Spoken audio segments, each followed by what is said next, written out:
सर्वेभ्यो नमो नमः।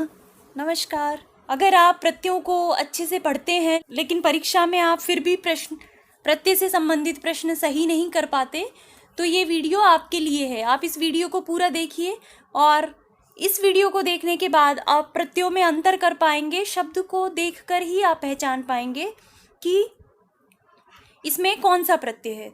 तो स्वागत है आपका सरल संस्कृत सुगम संस्कृत में और मैं हूँ प्रतिभा दीक्षित।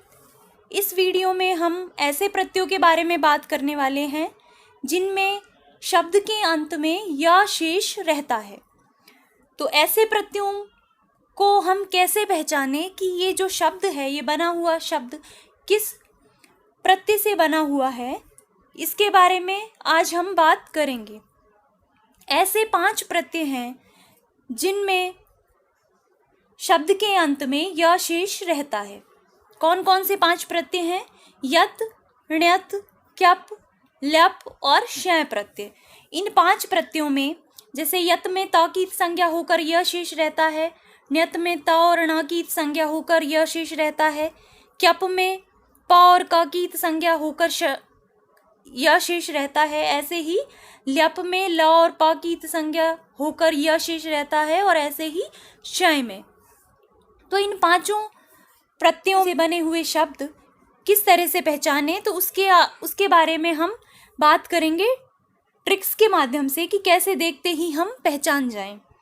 यत जो प्रत्यय है, सबसे पहले उसके बारे में बात करते हैं। तो यत प्रत्यय की पहचान ये है कि एक तो बात कॉमन है कि शब्द के अंत में यम दिखाई देगा, य दिखाई देगा, किंतु इससे बने हुए जो शब्द हैं उन शब्दों के आदि में, शब्द के प्रारंभ में या तो आ मिलेगा या ए मिलेगा या फिर अव मिलेगा। जैसे जेयम, चेयम, शप्यम, यहाँ पर यम है अंत में और पूर्व में है ए। ऐसे ही चेयम, ऐसे ही शप्यम, शप्यम में आ है और पा है। तो इसके आदि में क्या है? आदि का तात्पर्य जो पहला हल है उसके बाद कौन सा स्वर है, तो या तो आ मिलेगा या फिर ए मिलेगा या फिर अव मिलेगा। तो इस प्रकार जो यत प्रत्यय से संबंधित होंगे वो शब्द इस प्रकार के होंगे। अब इस यत प्रत्यय के बारे में आप एक छोटी सी बात और यहाँ पर जान लीजिए कि एक तो जो स्वर अंत वाली धातुएं हैं उनसे, ऐसी धातुएं जिनके अंत में स्वर हो और जिनके अंत में तो पवर्ग हो, पवर्ग मतलब प, फ, ब, भ, म हो और उस इन 5 से पहले आ हो, तो वहां पर ये यत प्रत्यय होता है। जैसे रम, शप, ये जो हैं धातुएं नॉर्मली तो जो है हमने अभी करा है ची, जी, तो इनके अंत में ई है, तो इनमें स्वर अंत वाली धातुएं हैं, इसलिए यहाँ पर यत प्रत्यय होता है। दूसरी बात है कि जहाँ पर अंत में प, फ, ब, भ, म हो और उससे पहले आ हो, तो इस र में आ है और उसके बाद म है, तो ऐसी धातुओं में भी यत प्रत्यय होता है। अब बात करते हैं ण्यत प्रत्यय की। तो ण्यत प्रत्यय में शब्द के अंत में वही यम दिखाई देगा, किंतु इसमें शब्द का जो आदि है, जो शब्द है, उसके सबसे पहला जो स्वर है वो या तो आ होगा या वो आर होगा। आर का तात्पर्य आ और ऊपर ऐसे र, तो इस तरह से लिखा होगा। या फिर अगर ओ होगा धातु में तो उसके बाद आधा अक्षर होगा, और अगर ए होगा तो उसके बाद भी आधा अक्षर होगा।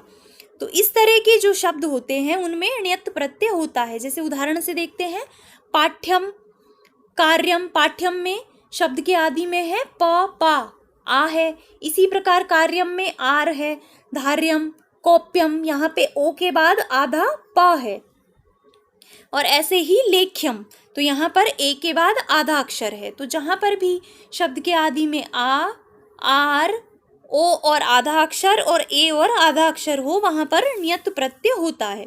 अब ण्यत प्रत्यय कहाँ पर होता है, एक बार उसकी भी बात करते हैं कि जो री अंत वाली धातुएं हैं, ऐसी धातुएं जिनके अंत में री है, जैसे क्री, क्री से ण्यत होकर कार्यम, और ऐसी धातुएं जिनके अंत में व्यंजन है, हल है, उनसे भी ण्यत प्रत्यय होता है। जैसे पठ, तो पठ से ण्यत प्रत्यय कर कर पाठ्यम।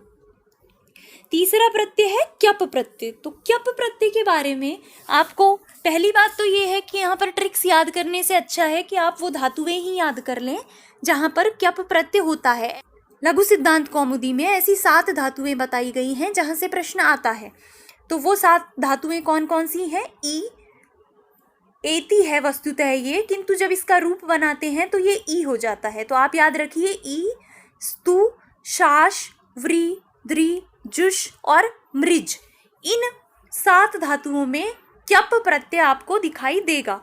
इसके अलावा एक और पहचान आप क्यप प्रत्यय की कर सकते हैं कि वहाँ पर शब्द में आपको आधा त दिखाई देगा।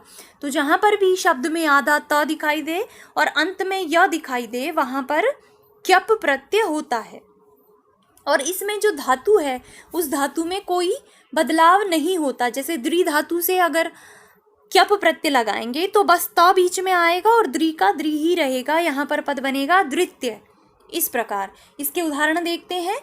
इत्यः, स्तुत्यः, शिष्यः, वृत्यः। तो जहाँ पर भी शब्द में आपको त दिखाई दे आधा और धातु में कोई परिवर्तन नहीं दिखाई दे और ये जो 7 धातुएं हैं इनमें क्यप प्रत्यय होता है।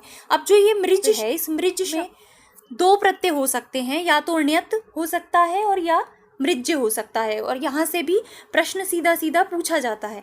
तो आप एक बात ध्यान रखिए कि जहाँ पर भी मृज में ण्यत प्रत्यय होगा तो हमने पहचान बताई है कि इसमें आदि में क्या होगा? आ होगा। तो जहाँ पर भी मार्ग्यः इस प्रकार से लिखा आता है, इसका तात्पर्य है कि इसमें ण्यत प्रत्यय है, क्योंकि इसमें आ है। और जहाँ पर क्यप प्रत्यय होगा वहाँ पर धातु में कोई बदलाव नहीं होगा। मृज में क्यप मिलकर मृज्यः इस प्रकार पद बनेगा। अब उसके बाद बात करते हैं ल्यप प्रत्यय की। ल्यप प्रत्यय को पहचानना बहुत ही आसान है, क्योंकि जहाँ पर भी ल्यप प्रत्यय होता है वहाँ पर शब्द के अंत में या के साथ साथ शब्द के आदि में उपसर्ग भी दिखाई देता है। और इसमें इससे बने जो रूप हैं वो अव्यय होते हैं, इसलिए उनमें किसी भी विभक्ति और वचन में उनके शब्द दिखाई नहीं देते। तो वहाँ पर केवल अंत में ना तो यह मिलेगा ना यम मिलेगा, वहाँ पर केवल अंत में य दिखाई देगा और शब्द के प्रारंभ में कोई उपसर्ग दिखाई देगा। जैसे संपठ्य, आदाय, दा धातु से आदाय, नम धातु से प्रणम्य, इस प्रकार। इसके बाद बात करते हैं 5वें और अंतिम श्याय प्रत्यय की। तो श्याय प्रत्यय जो है, सबसे पहली बात तो आप इसमें ये ध्यान रखिए कि अभी तक हमने जो 4 प्रत्यय पढ़े हैं, यत, ण्यत, क्यप और ल्यप, ये सभी कृदंत प्रत्यय हैं, अर्थात धातुओं से होते हैं। और जो श्याय प्रत्यय है वो तद्धित प्रत्यय है, वो शब्दों के साथ ही प्रयुक्त होता है। तो इसकी ये जो विशेषता है कि ये जो शब्दों के साथ ही प्रयुक्त होता है, ये इसको इन सब से अलग बना देती है। दूसरी बात, यहाँ पर इनकी पहचान हम इस तरह से कर सकते हैं कि शब्दों के आदि में, शब्दों के प्रारंभ में हमको या तो आ मिलेगा या आई मिलेगा या फिर औ मिलेगा। जैसे शौकल्यम, शुक्ल जो शब्द है, तो शुक्ल शब्द से शय प्रत्यय होकर पद बनता है शौकल्यम। यहाँ पर जो औ की मात्रा है, जो आ है और जो आई है, ये शय प्रत्यय में होते हैं। शौकल्यम मधुर शब्द से माधुर्यम, ऐश्वर्यम, इस तरह से। तो यहाँ पर हमने सभी प्रत्ययों के बारे में अलग अलग तरीके से बात की है और आशा है कि इस वीडियो को देखने के बाद आप कभी भी इन 5 प्रत्ययों से संबंधित प्रश्न गलत नहीं करेंगे। तो अगर आपको ये वीडियो पसंद आया है तो आप इसे लाइक करें, अधिक से अधिक शेयर करें और अगर आप चैनल पर नए हैं तो चैनल को सब्सक्राइब कर लें और बेल आइकन को भी प्रेस कर दें, जिससे आपको आने वाले वीडियोस के नोटिफिकेशंस मिल सकें। तो मिलते हैं नेक्स्ट वीडियो में एक नए विषय के साथ। तब तक के लिए धन्यवाद।